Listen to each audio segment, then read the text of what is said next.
May pa-order kami ng takoyaki ngayon. Ayan ay 12 pieces. Tapos yung isa, 12 pieces din. Yung tao ko ang nagluluto. Pero ako ang nagawa ng butter. Sa paggawa ng butter, nilagyan ko siya ng takoyaki flour, ng water, at saka ng isang itlog. So, 2 cup ng takoyaki flour, tapos 2.5 cup ng water, and then isang itlog. Tapos babatihin mo siya. Tapos yun, ilalagay mo na siya doon sa sa lutuan ng takoyaki. Tapos yun nga, habang niluluto, may fillings. Pwedeng ham and cheese or cheese lang, or pwedeng bacon or squid, ano ba yun? Tawag dun, nalimutan ko. Basta yun. At saka, ano ba yun? Crab stick. Ayun, depende sa inyo kung ano gusto nyo or kung anong request ng customers nyo.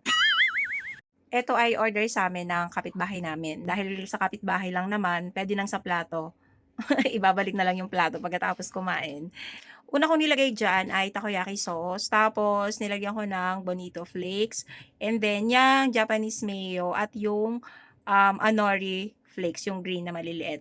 Yung takoyaki sauce at saka yung takoyaki flour nga, in-order ko lang yan sa kaibigan ko. Yan talaga ang business niya, takoyaki. Gumagawa siya at nagpapa-order ng mga takoyaki. Dahil proven ko na masarap, kaya sa kanya na ako kumukuha. Wala na rin akong time na gumawa. Tapos eto namang isang 'to ay, pa-order din, pero dun sa, medyo malayo-layo sa'min, kaya kailangan ilagay siya sa ganyang lalagyan na may takip. Dati ako ang nagluluto ng takoyaki, pero tinuruan ko na yung tao ko, so marunong na sila.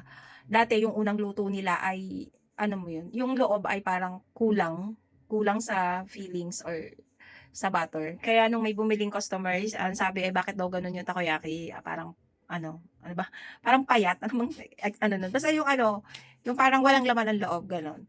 Pero ngayon okey na, perfect na yung paggawa nila ng takoyaki. Ayusin mo nga takay, magkuha ka ng tapos lagay mo kuha ka, lagay mo kumuha ka ng tatlo lang. Go. At kaya mo ba ang tumumba ng hotdog? No. Nasaan yung Milk tea. milk tea? Pero ba kayo? Nasaan yung na, slow na.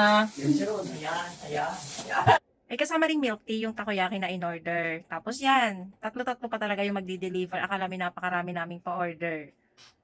Thank you for watching.